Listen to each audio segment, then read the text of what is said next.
I started out in AA with a big book. Mhm. And as I've evolved, that has evolved for me too. I don't have anything against any program. Like I actually love to go and be a part of different recovery things and figure out, okay, is that something I can use in mine? Welcome to Amy Liz Harrison's podcast, Eternally Amy, a mum of eight's journey from jail to joy, a Gen Xer who overcame her struggle with alcohol to become a best-selling author and mental health advocate. She shares stories of hope and offers ideas for others struggling with mental health challenges. One thing is for sure, you'll leave with something to chew on. And now, here's your host, Amy Liz Harrison. Hello, everybody. Greetings, compadres. Welcome back to Eternally Amy. I am so excited today. We're not even going to do a mystery meat sandwich because there's no need. We don't need that today because I have met somebody who I'm fascinated by and I cannot wait. I can't wait another second to hear her story. And so when I was teaching the memoir class, the recent memoir class, I met Lisa Schmidt. And I am excited to tell you that she has an Instagram called the Sober Hipster. And the minute I heard that she has a van and she's kind of like this grassroots type, oh yeah, I just go to these recovery festivals and I do this and that. I was like, okay, I love you. So I am thrilled and honored to introduce her today. And Lisa, what I would love to do is just let you kind of have a moment to sort of just unpack a little bit of your story, a lot of bit of your story, whatever you feel comfortable with. And I cannot wait to chat. So thank you for being here. Thank you for having me. It's really good to be here. I love you right back. Your memoir class, for those who might be thinking about it, you should definitely, the next time she offers it, you should take it. You won't be disappointed. So I am Lisa Schmidt. You, like she said, the Sober Hipster on Instagram and social. So my story is probably layered and complex, like a lot of stories are. The reason I'm in recovery, almost 10 years ago, I was at a crossroads in my life where I had a decision to make. And probably would be easier if I back up. So I was raised by a single mom. My parents divorced when I was 10. I didn't grow up in church. I didn't grow up near a lot of family. And when my parents divorced, we left everything that we knew in West Virginia and moved to Texas, my mom and I and my brother, and started a new life there. On the outside, I was your typical, I was a very, very much a tomboy. I loved to play sports, loved to get out in the dirt, ride bikes, do all the things. But one of the things that I was also doing was carrying a secret. And that secret was that I knew I was different. And this awareness probably came around, I was in the second grade and I didn't have a name for it, didn't know anything other than I just feel different. I don't like boys the way I see other girls liking boys. I really like my girlfriends and spending time with them and all of that. So moved to Texas and, I get into middle and high school and I'm an 80s kid. And Woo. During that time, yes, go 80, Gen X all the way. During that time, I knew of two gay people in my high school. I mean, it was just there was not representation like there is now. And so I very much hid. I very much learned how to wear a mask. I learned how to be good from excelling, academics, sports, not getting into trouble. I really was, I focused on being good. And at the same time, I wasn't raised in the church, but I at that point, I did believe in God, the concept of God, to the point that I every night when I went to bed as a child, I would pray for God to change me. And that was my only understanding of, but I knew if there was anyone or anything that could change me, I believed that it was God. So that belief was very early on. I mean, that was just so much a part of me that as I grew up, you know, and addiction was a part of this as well. My dad was an alcoholic, is an alcoholic. You know, so I was exposed to a lot of his drinking and drug use before the divorce. There was a lot of physical abuse in the home, mostly towards my mom, but you know, there was some directed towards my brother and I. And you know, so there was a lot of reason for me to try to be good and not a burden to anyone, especially my mom. And so middle school, you know, I'm carrying this around, trying to keep up what I should be doing. I'm supposed to like boys. I'm supposed to write their names on my book cover and in my folders and all of that. And you're still in Texas at this point, right? yes, this is when I'm a teenager in Texas. And around age 13, I started using drugs and alcohol to push down what was trying to come out at that point.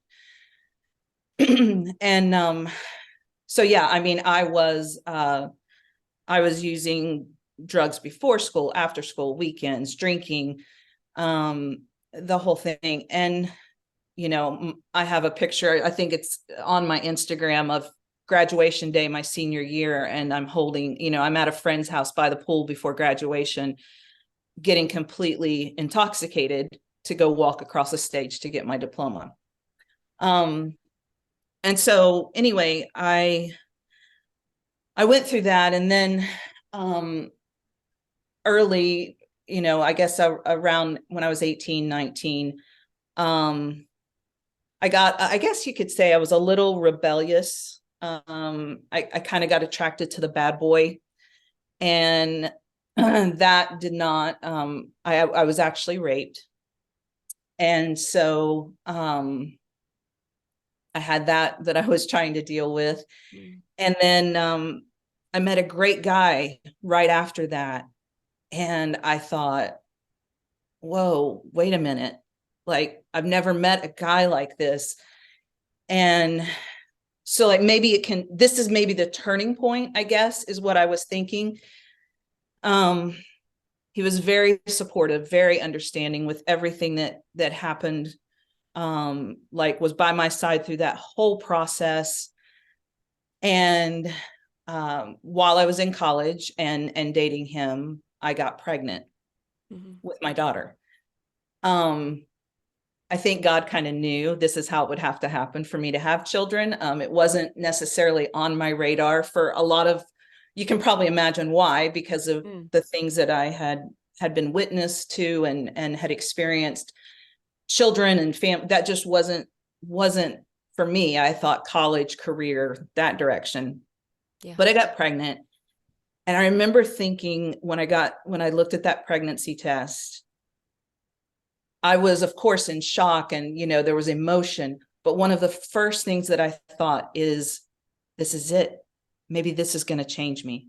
I'm going to become a mom, and all of this is going to go. I'm finally going to be free. I had my daughter. We got married.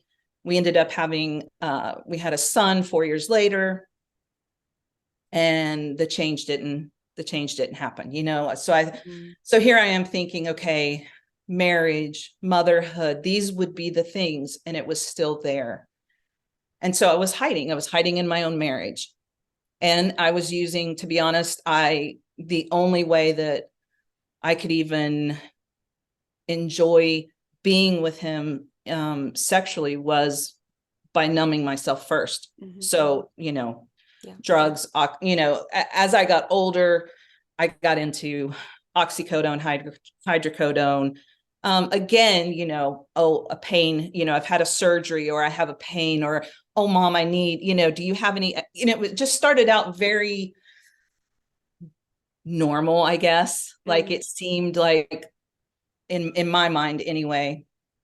But so then, I've graduated college. I'm working as a paralegal. I was very high functioning. I literally, I hate to even admit this, but this is why I do this. I had the bottle of vodka hidden in my desk, hidden in my credenza in my office, and all of the things, right? The things that bring on the shame and whatnot. So then, I'm going through, we're raising a family and all of that. And again, the same thing that didn't work as an adolescent, trying to use drugs and alcohol as a teenager to kind of push things down. The same kind of thing started happening, marriage and motherhood, and these things aren't changing me. When my daughter was 3, she went to my mom and she said, Grandma, Jesus can save us all. And my mom said, you're absolutely right. She had been away. She was raised in the Methodist church. She had been away for a lot of years. Those words came out of my daughter's mouth, and my mom was like, we're going back to church. My mom started taking her to Sunday school. This becomes really important because with that, of course, I want to be a good mom. Right. So I start going. My son is born, and the 3 of us I decide that I'm going to, we wanted to christen my son. We wanted to, in the Methodist, they sprinkle in the church. And so I decided I'm going to do this with them. Went up in front of the whole congregation, kneeling with both of, doing the whole thing. And we were baptized, christened, whatever you want to call it, together. And I thought, well, that's it. Right? Like, I just took this step of faith in front of all these people in this church with my children. Surely God is going to hear my prayers now. Totally. Didn't happen. To, a long story short, I started volunteering. I started leading women's Bible studies. I went on staff part-time. Then I became the interim student director, and then I became the student director, and then I went to seminary. All of these, with each one, I guess I treated it like I've treated a lot of things in my life, goals. Like if I do this, I'll reach it at some point, and I didn't know what that was going to be, so I just kept trying everything. I even, once I was going to seminary and everything, and I was still I'm sitting in these seminary courses with people, and I'm still struggling and hiding who I really am. And so I had our pastor baptize me in the ocean. I thought, well, maybe the sprinkles in the church didn't take. I need the ocean. Yeah. And because there are beliefs, some people believe that baptism does mean, submersion in the water and coming up, modeling it right after. And I don't mean to make this a religious conversation, but what I'm trying to say is I was at every turn doing everything I could to change who I was. Yeah. To the point that, while I guess I got a little ahead of myself. When my daughter and son, my son wasn't even a year old, my daughter was a couple of years old, was the first time that I had suicidal ideation.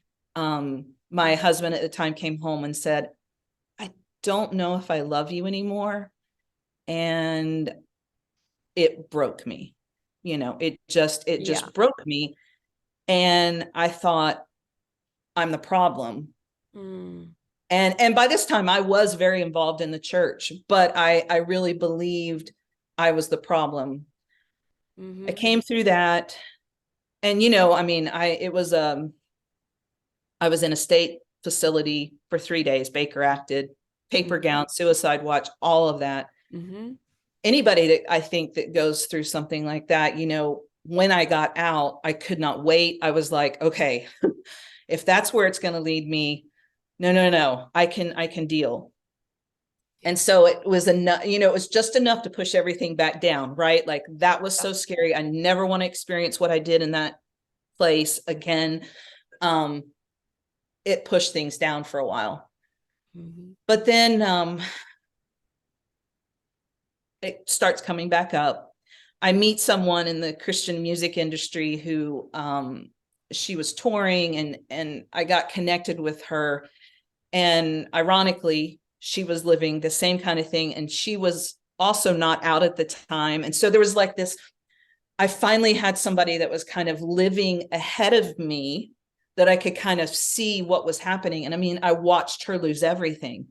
Her, music pulled from the shelves of family Christian bookstores, and concert dates just canceled and wiped out, and all that. And so anyway, in 2008, to kind of bring it forward, I'm at this point, this is when I'm in the youth ministry, working as a director, and I'm on a mission trip. I'm taking adults and youth, including all of my family and my ex-husband. We are in Cairo on a mission trip.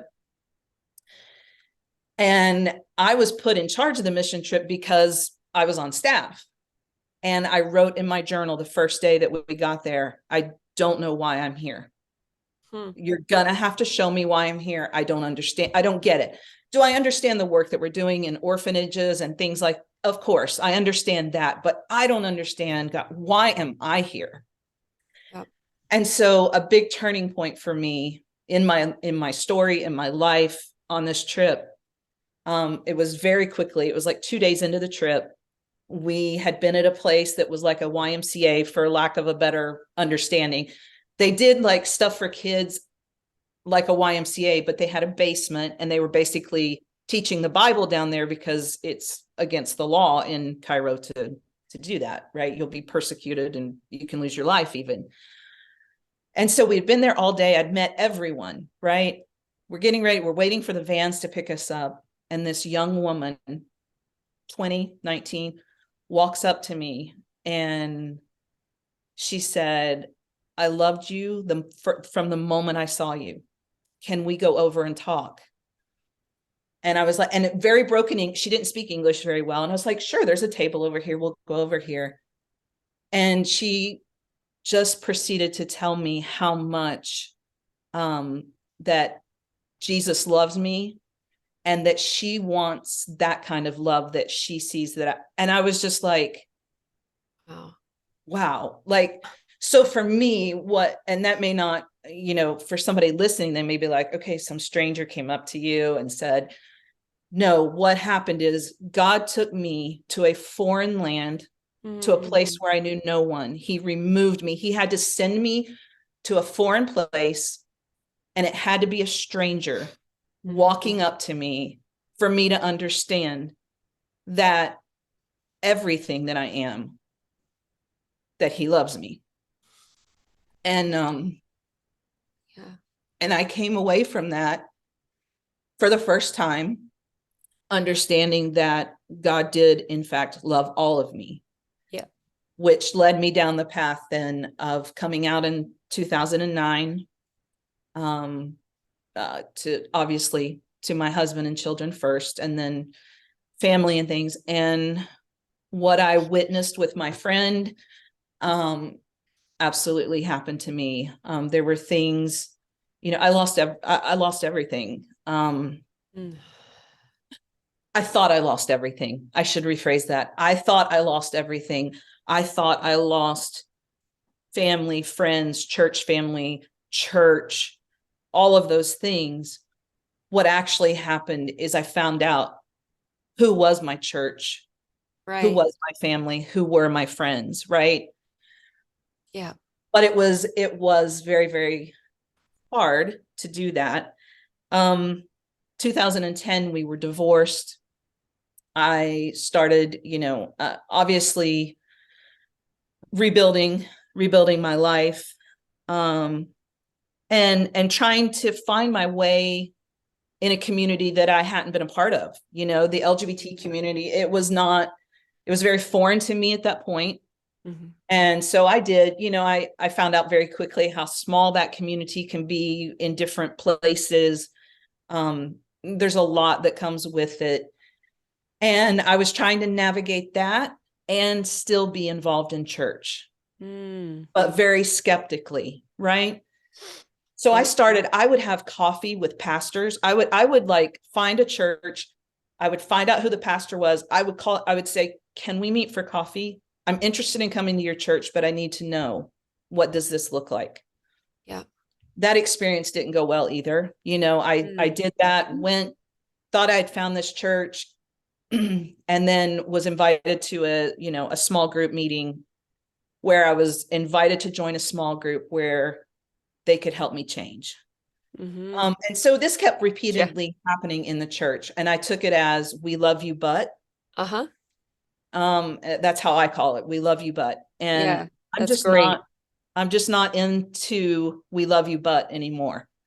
And so in 2013, I had started working with a couple of churches in the Orlando area. One trying to build a youth program, another one co-leading a high school girls group, which was one of my favorite things to do. And I had a situation again where I felt like it was me. I was the problem, and for that reason, the events unfolded in such a way that I took it all on, and I convinced myself that the solution was everyone would be better off without me.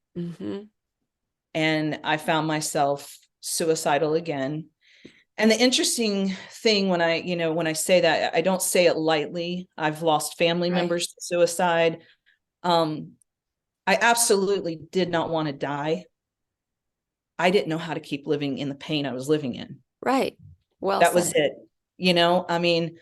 And so I came the closest that I've ever come to succeeding. And, that night when I went to bed after, there were friends in the apartment, there was EMS, fire, police, all of these people checking me, working on me, all of that. And when I closed my eyes, I literally did not think I would wake up the next morning. And when I did wake up, I can't explain it. It was just a knowing deep inside of me that it was going to take something more than what I had tried to do on my own.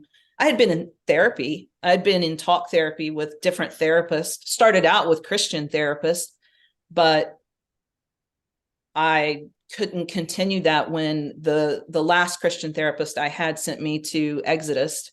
And I went through, all of the, everything you see is so true. Pray the gay away. I was given videotapes to watch, literature to read, all of these things. And version camp. Yeah, I did not go to a camp, but I did go to Exodus in Orlando when they were still around, and thankfully they're not anymore. So I was convinced. So that waking up that morning was like waking up to everything fell away. I don't know how else to explain it. I had a decision, and I went to see the psychiatrist that was in charge of my medication. And she said, you have really two choices. I can put you back in a state facility that you've had experience with, and what those places are like, or you can be an actively involved participant in your care, where you go and what you do. So I got involved with my therapist, and we found out that one of the treatment centers here in Florida was a trauma-based recovery program. And I don't know how, but we got me in. I lived in a sober house, and I started doing PCP, partial or PHP, partial hospitalization. And, so funny thing about it is I thought I was going to go deal with all the trauma that I had not, because growing up, I came very much from the family of what happens behind our doors is our business, and you don't share our business outside of this house. And so talking about feelings and talking about what's going on at home or anything like that didn't happen. I just, I would withdraw to myself. And anyway, so I started going to this program, and I was commuting for the first couple of weeks. And then I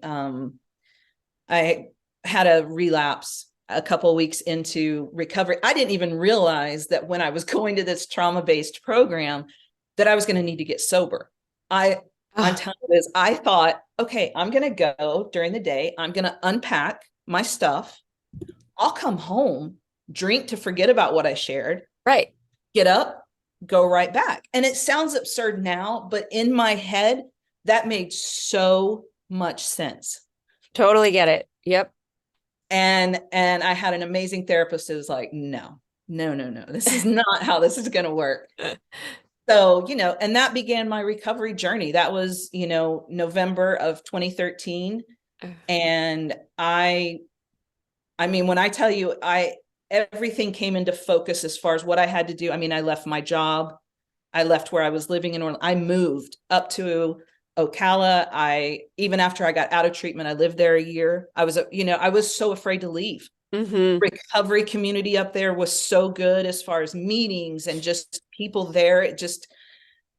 I was afraid to leave. Like, I have to do this for a year, so I know when I go back, that I can make it. Yeah. So, so that was 2013 into 2014. And I just, I started doing the things that we all, I started out in AA with a big book. And as I've evolved, that has evolved for me too. I don't have anything against any program. Like, I actually love to go and be a part of different recovery things and figure out, okay, is that something I can use in mine? Right. Still have my big book and all of that. But, so then, let's see. I don't know. Do you have any questions at this point? Well, I have so much to say that I don't even know where to start, because I keep getting chills, because your story is so powerful and so relatable. And, I think what's fascinating is no matter what it is that makes those of us who have turned to drugs and alcohol or at one point or felt like outsiders, whatever it is that has gotten us to that point, that when we feel that way and we feel like there's nobody who really understands, I just turned my notifications off. I'm very sorry. I don't know how it still came on. I apologize. Okay. But, when that happens, whatever it was that was the catalyst to get us there, it's like once we're there, we're like family. We completely speak the language of the heart with each other. And it's something that is so bonding. And so, so much that you said, like, first of all, I want to say that I can't imagine growing up in Texas as a gay person trying to, cover up and hide. And that must have been really difficult, more so than other places, in the States. And, yeah, it didn't get much easier moving to Florida. So, if I was going to pick states, I really didn't. Yeah. Good point. Yeah, totally. No. And how, I think that probably, I would imagine, I mean, did it throw gasoline on the fire a little bit in terms of, oh, I'm really different than these people, you know? And yeah.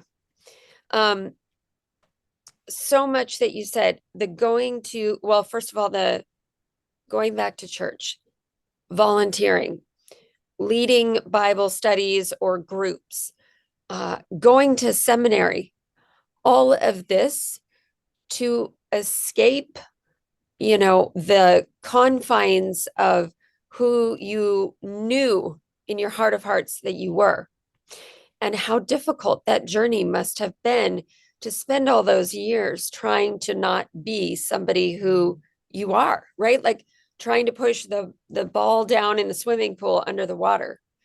Yeah. And I mean, but I'm a paralegal as far as my day job, my day gig.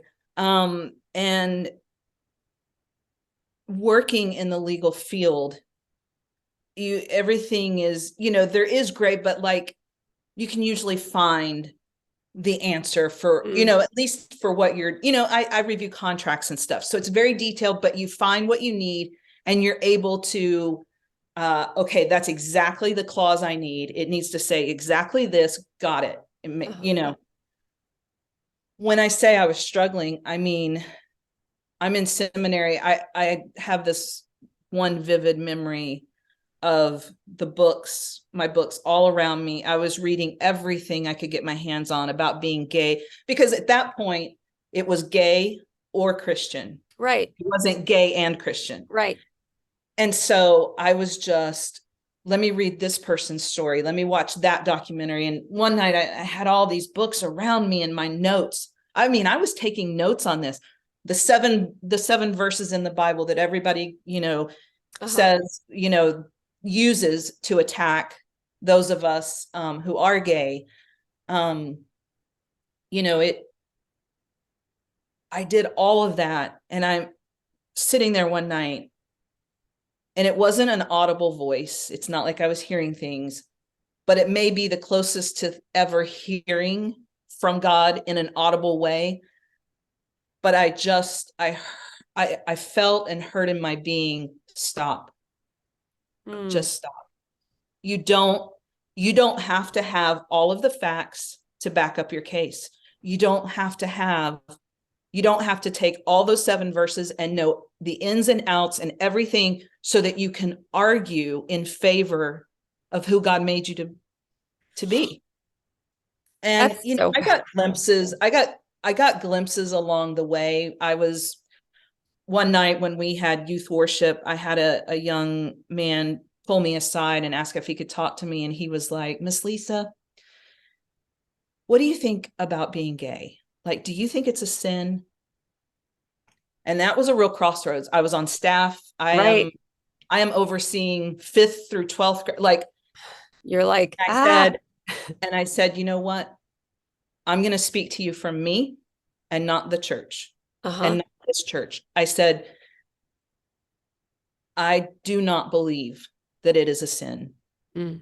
And he just looked at me, and he didn't say anything for a second. He looked at me and he goes, I didn't think so, because I don't think God would have created my mom that way only to send her to hell.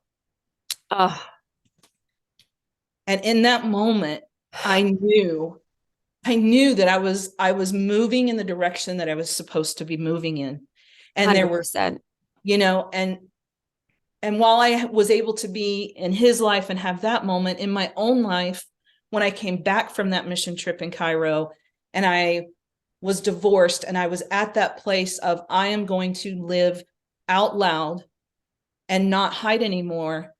And I went to my dad's, and I got to hear him tell me, I'm sorry, I won't see you in heaven. And ouch. He kicked me out of his house, calling me the F word. And it's almost 12 years since I've seen or spoken to my dad. Yeah. So, all of this has come at a cost. Sure. But I will say recovery recovery is the church I didn't know I needed. It's the community I didn't know I needed. The people that I continue to meet, including you, I know that these are not by chance. They're not for the next thing.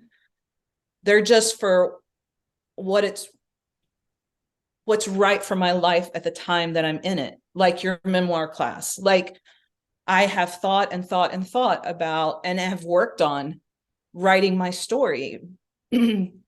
But here, almost 10 years later, I'm finally at a point where I can look at that on paper now, and I can maybe make sense of it that I couldn't when I was walking through. Sure. Or even, I got clean and sober in 2013. I launched the Sober Hipster in 2017. So it had been about 4 years. I thought maybe that I was at a place where I could do that. And what I'm learning is this is just a constant work in progress. I mean, through the interactions, through being with people, meeting people, talking to people in recovery and all of that, like it just, I don't know. Now I feel like I'm rambling. I don't know if I'm making sense, but You absolutely are. Yeah. yeah. Recovery is the church you never knew you needed. Pretty much hit me like a ton of bricks because, It's a good title, huh? it really is, really is. When you go to a church, right? Unless you're sort of raised in it and kind of don't know how you sort of even ended up there, like myself. But Right. we're looking for fellowship and connection and belonging, right? And we quickly learn within the confines of the system of the church and how it operates, what is expected, what is acceptable, and what is not acceptable, and what is considered, these are the things we don't do.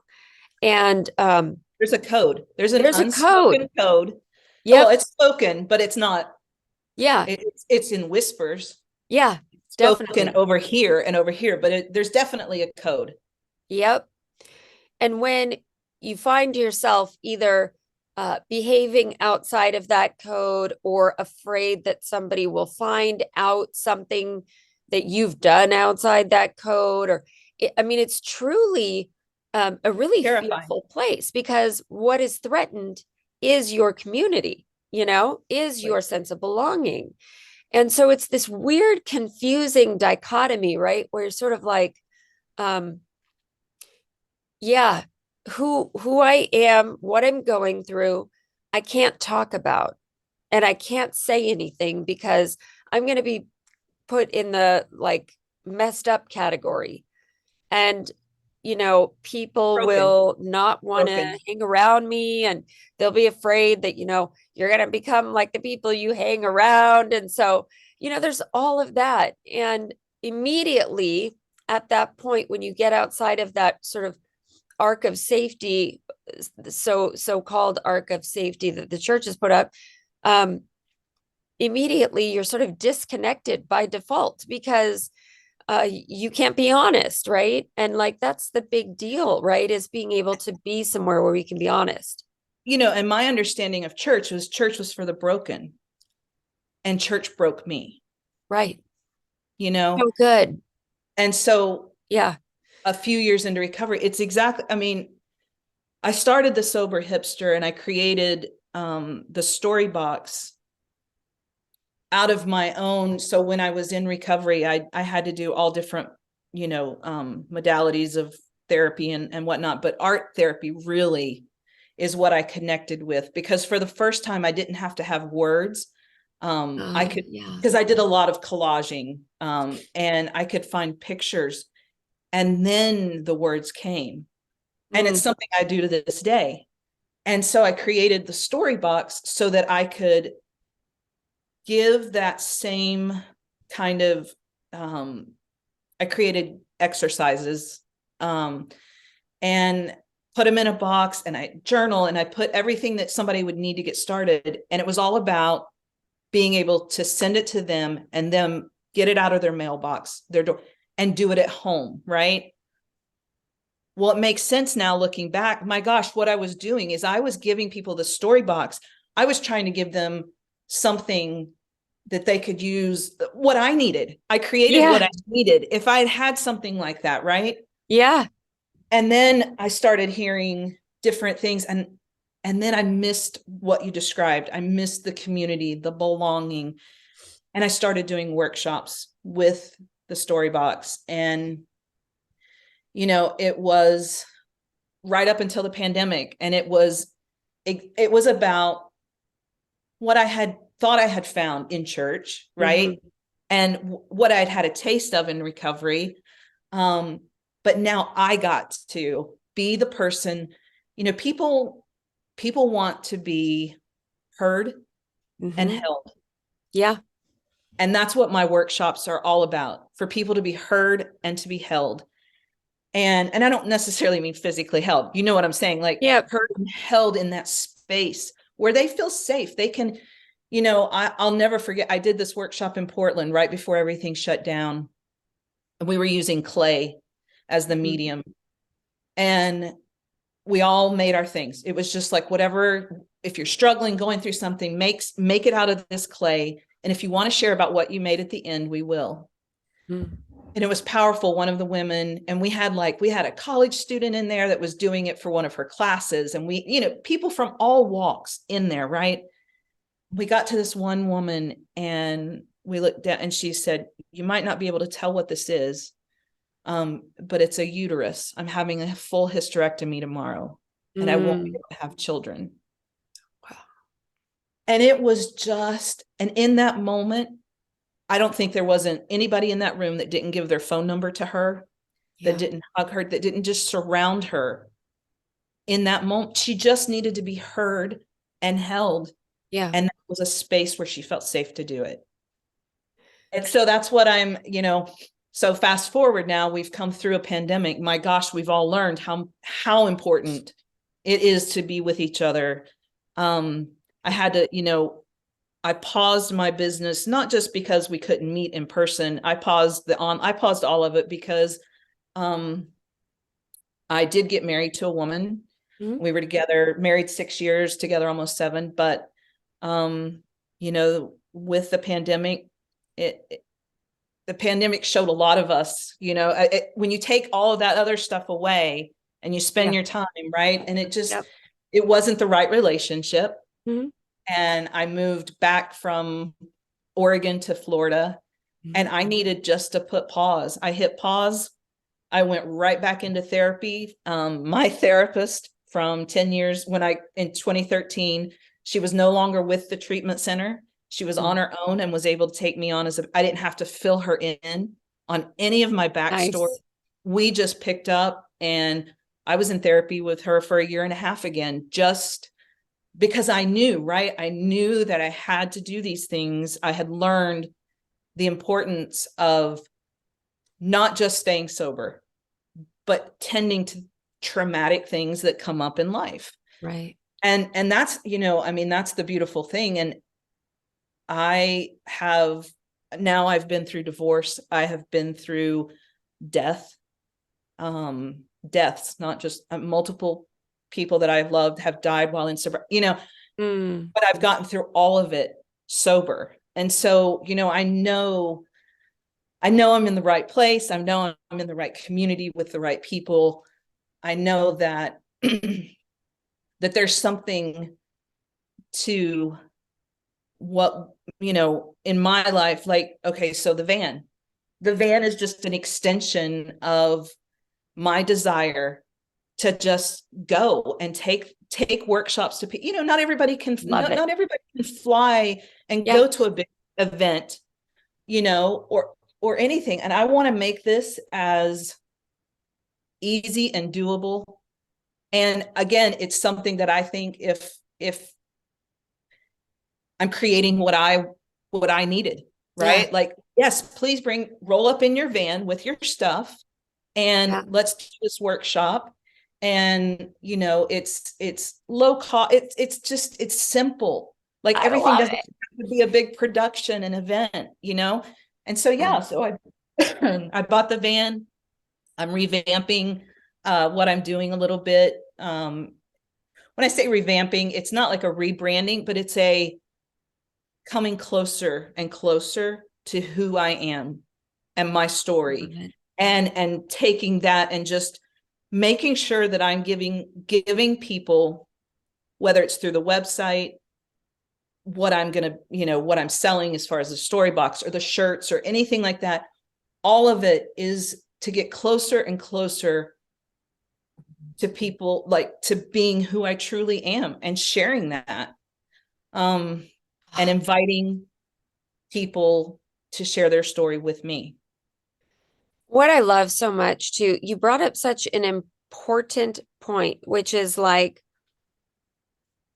I want to say this in my own words, like, it's not like, oh, that was my story, and now here I am, and my life is, you know, perfect at all points. And I, you know, I'm truly in touch with my innermost self at all times. And I think sometimes that's the misnomer, right? People will think like, you know, after all of this, you know, huge traumatic stuff that we've gone through, like, oh, and now, like, you know, you're good to go. And it's like, no, this is a lifelong process.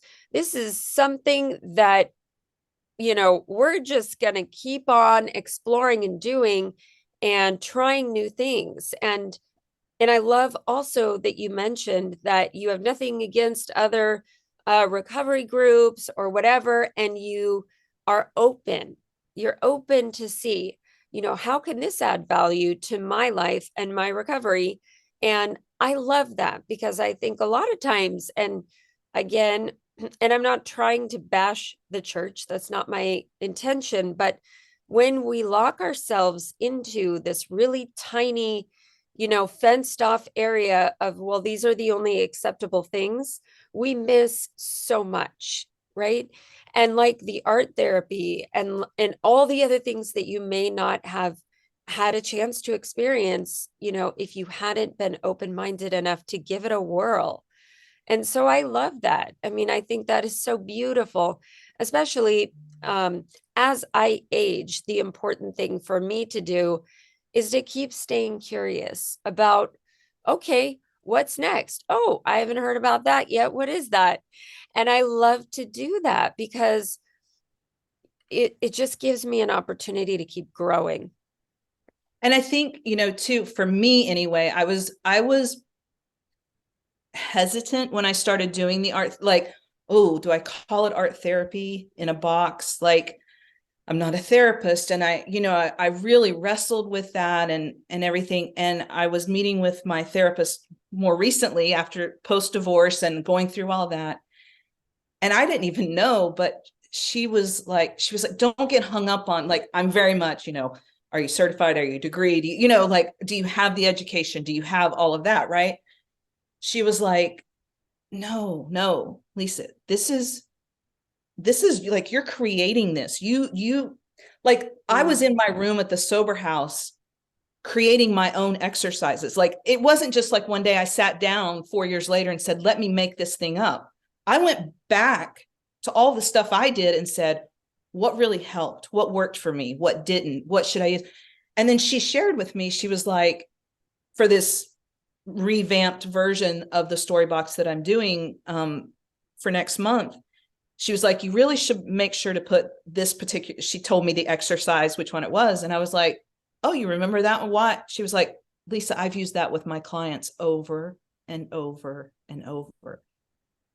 Wow. I was like, oh. She was like, do not get hung up. You're not holding yourself out as a therapist. You're just giving people tools and space to step into whatever it's supposed to be for them. Right. Like, I'm just a guide. That's how I kind of see it, is I'm just like this guide. And, you know, I, like you, as we get older, again, we're 80s kids. So we're starting to get there. I just enrolled, I'm taking a class called Healing with the Arts. offered by a couple of professors at the University of Florida. I'll get a certificate. Doesn't make me a therapist, but I'm staying curious. I'm staying open. I'm learning. I'm growing. Those are all things that I believe are central to my recovery. Yep. I think it's so beautiful. I'm right there with you. I mean, I've done, let's see, equine therapy. That was good. And Horses all are of these, amazing. Yeah. it's just so, but these are things I would never have tried. I wouldn't have even put them in my field of I'm so possibility. glad you said my first sponsor was a manager of a horse ranch in Oh, Ocala. really? And I mean, I volunteered and judged, just like helped with paperwork when they were doing dressage or something like that. I mean, I don't even know all the horse terminology, but I mean, I worked but just being on the farm with the horses and getting to spend that time, I was like, I would have never done this on my own had it not been my connection in recovery. I love that. Funny, I don't know why this came up for me just now when you were sharing that, but I was thinking about the equine therapy and we did this one exercise where I was, and it was that you had to walk over to the horse and pick up the horse's leg, and it wouldn't, I think you had to tap the kneecap. I can't remember what it was to encourage the horse to lift his or her leg up. And there were plenty of people who walked over and did the motion, and the horse would not lift their leg up. And it was like a trust thing. The horse was supposed to be able to trust you. You trust the horse, blah, blah, blah. You learn to communicate. And somebody said, no, what you need to do is just be confident and walk over there. And even if you don't, you don't have horse experience, just, sort of act as if, be confident and tell yourself this is going to be okay. And then do it with confidence. And so I was like, well, I might as well try that, because I know that I'm kind of afraid right now and I'm kind of feeling a little uncomfortable with this. So I did. I tried it, and I just told myself inside, okay, I'm going to walk over to this horse and I'm building a trust relationship to this horse. And I kind of just refused to give in to the fear part of it. And lo and behold, the horse raised its leg. And I share that because it just reminds me so much of the importance of this conversation about being open to new things, and to, the part about, that you were sharing about walking in to try and do something without a license and feeling like, well, is this okay? You're helping others, right? And this is how the world goes around, right? Is through relationship and through helping others through their traumatic past events, and just providing different options, and just kind of going, welcome to the garage sale. What is it here that strikes your eye, or what is it that might help you?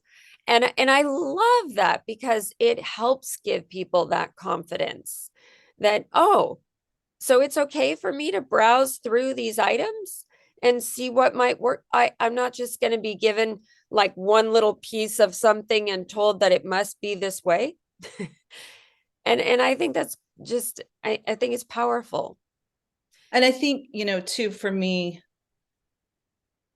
and the reason, you matter, your story matters. Like, I did not believe I mattered. I didn't believe my story mattered.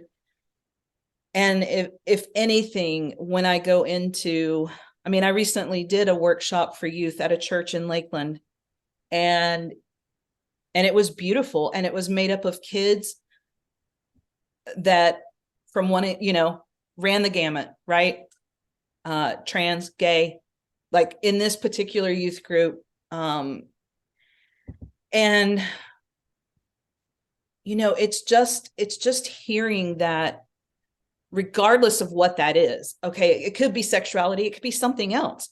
You matter, and your voice matters, your story matters. Like, I don't think, and for me, that was born out of the Pulse tragedy here in Orlando. Pulse was one of the first places that I ever went and felt safe, ironically, in public to be myself. And then that was just, we know what happened. And following that and being involved in the aftermath of that and being part of an art campaign here in Orlando around that, like that was it. It was just like, those people mattered. It wasn't just the number 49. Those were 49 lives, and every last one of them mattered. It didn't matter why they were in the club, what they're, and that's my heart, is that I want everything that I do, whether it's at a recovery festival, in a workshop, through something like this, and having the opportunity to share a little bit of my story, is just, I want people to feel less alone, less broken. Mm-hmm. I want them to know they matter. And, if I can touch some lives doing that, because again, it all comes back to what I needed, right? It all comes back to me trying to give people what I desperately needed and could not find. So well said. So well said. And I want to just briefly touch on, if it's okay with you, the suicidal ideations and the whole idea of, okay, I'm the problem, do you kind of feel now that, I don't know, I guess, how do I want to say this, that society has kind of been the one to set up like, oh yeah, you're the problem because you're gay, because you're mentally, going through something, because you don't have it figured out, because, I feel like when we're told some of these things, we just fall straight into I'm the problem. And it's just not a far leap to get to suicidal ideations, because you're like, well, I'm trying. I have tried, it's not like I haven't worked hard to try and become these things that society is telling me, or the church is telling me that I need to be. And what I have heard is it's not okay to be myself. So, I think, yeah, it's almost like if you are truthful, yeah, right? Like my experience has been that it gets held against you. right. Exactly. And that's why I'm trying to do this, because it's about destigmatizing, not just that there's mental health issues and things. It's about letting people share their truth, right. And when they're suffering, I mean, I am heartbroken over Sinead O'Connor. When I got that news yesterday, I was just like, and this is somebody who had multiple attempts prior to losing her life. And I don't think we are. I think about a story in my family, someone who tragically ended their life that way, a few years ago. And I think about the person closest to this person saying things like, "Oh, he's okay. He's getting, he's okay. He's okay." And what must have been going on inside of him that he didn't feel like I don't know if I can even articulate what I'm trying to say, other than we have to be willing to give people permission to share who they are, to share the pain of what they're going through, without holding it against them, without canceling them, and just walk with them. Yeah. I mean, if there's anything I've learned in the last 10 years, is that you don't have to have the right words. I mean, I get so nervous. I'll be honest right here. I get nervous when I do these podcasts, like what if I didn't make sense, or if that sound, I mean, all of those things go through my head. Yeah. And then I have to stop and say, wait a minute. If you don't do that, like I'm doing this, even if it's hard, because I want people, like, we have to be willing to listen. And we don't have to have the answers. You don't have to have the right questions to ask me. I don't have to have the right words. I can just speak Right. from my heart about it and hope that it connects, and that it maybe gives somebody else the permission because they've seen a podcast like this or whatever, and they can say, you know what, it is. I can be who I am to this I can talk to them. And I just, I don't think as a society that we quite get, I think we're getting better at some things, but there's absolutely stigma around, if I say to somebody, I take, an antidepressant every morning, I can still, people will still, and I'm like, you don't understand that. They're like, oh, why do you need that? Aren't you? I'm like, no, I have chemically, like I have accepted this. And there should be no shame in me taking a pill to help with that, as there is with you taking Excedrin for a headache. Right.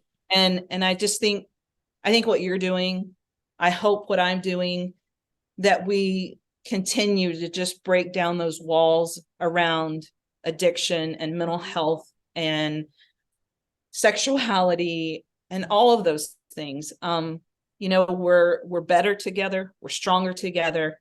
We're wired to be in community with each other.